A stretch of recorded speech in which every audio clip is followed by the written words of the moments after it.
All right, good morning, boys and girls. Now get your math journal out and let's look at the two fractions that I gave you to draw some picture models of on Tuesday. So let's look at 6/3 first. 6/3. So 6/3. So this means that each of my wholes are going to be divided into 3 parts. So I'm going to draw a rectangle and I'm going to divide it into thirds. So that's 1, 2, 3 thirds. All right, so I need 6 of them. So I'm going to draw another rectangle. I'm going to divide it into thirds. 4, 5, 6. This is my 6 thirds.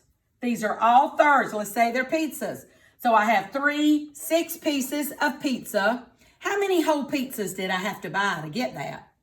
I had to buy 1, 2 whole pizzas. Now, if you know your division and your multiplication facts, you're able to make sense of that.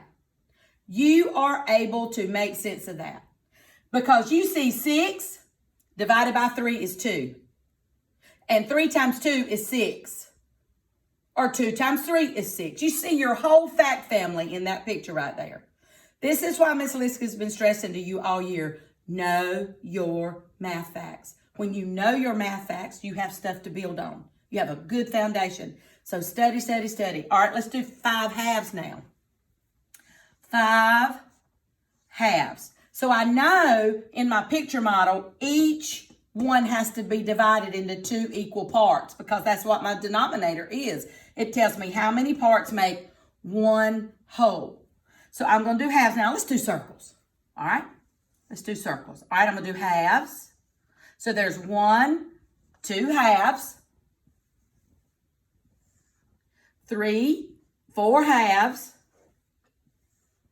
and 5 halves. I didn't use my other half. I only needed 5, so I may have some leftovers there. If it's a pizza, right? That's real life. We have that every day. We do pizza. We don't ever eat it all at my house. I don't know about yours. But this is 5 halves. 5 halves. 1, 2, 3, 4, 5. I have 5 halves. So now let's look at something a little bit different. Let me find my eraser. Just get me a clean hands. Can't find my eraser. Okay, so let's look at something a little bit different today. Let's compare 2 different fractions today. So let's compare 1/4 and let's compare 1/3. Okay, Miss Liz, let's compare 1/4 and 1/3. Let's write it like this. Let's compare 1/4 and 1/3. Let's see which one is greater than the other or less than the other. So I'm going to draw me a rectangle. Miss Liz, you will learn. Miss Liz likes to use the rectangle models. I love it. But I'm going to show you how to do it on a number line as well.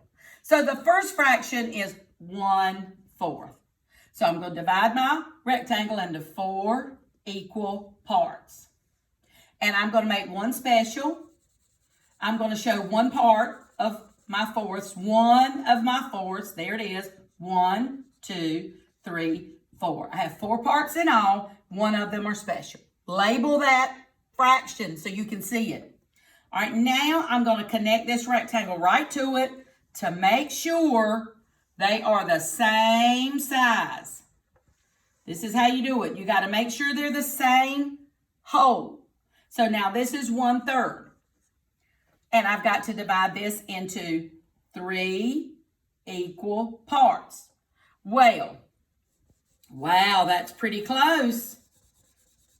That is really, really close. Wow. But I can plainly see here that 1/3 is a little bit more than 1/4. So then 1/4 would be less than 1/3. 1, 2, 3, 3 parts. One is special. I've shown my picture model and I've labeled it. I've shown my picture model and I've labeled it. And I have proven that 1/4 is less than 1/3. Now let's do that same thing on a number line. Here again, if you're going to compare 2 fractions on a number line, you need to make sure both of your number lines are the same length. So Here, I have 0, 0. Here, I have 1, 1. 0 and 1. So the first one I'm going to divide into 4 equal parts. That's 1, 2, 3, 4. 1/4, 2/4, 3/4, and 4/4. And I'm going to put a point right there on 1/4. So now I have 1/3. So I've got to divide this one into thirds. 1, 2, 3. 1/3, 2/3, 3/3. So now when I put a point on 1/3, I can plainly see that 1/3 is just a little bit more than 1/4. 1/4 is closer to 0. So that means it is less than 1/3. So I'm going to have proof here on a number line that 1/4 is less than 1/3. Now, on your own, in your math composition book, I want you to compare a couple fractions. Now, you're going to have a couple of these on your math review, number 23. Your math review number 23 has a couple of these. It has some number line problems and it has some picture problems. So this will help you. I want you to practice comparing. Let's do 2/4 and let's do 2/3. Let's do 2/4 and 2/3. I want you to compare those two. And then let's do 1/2. And let's do 3/4. Compare those two and compare those two. Do them in your math journal there that you have. And then Miss Liz will share on the video tomorrow what those should look like.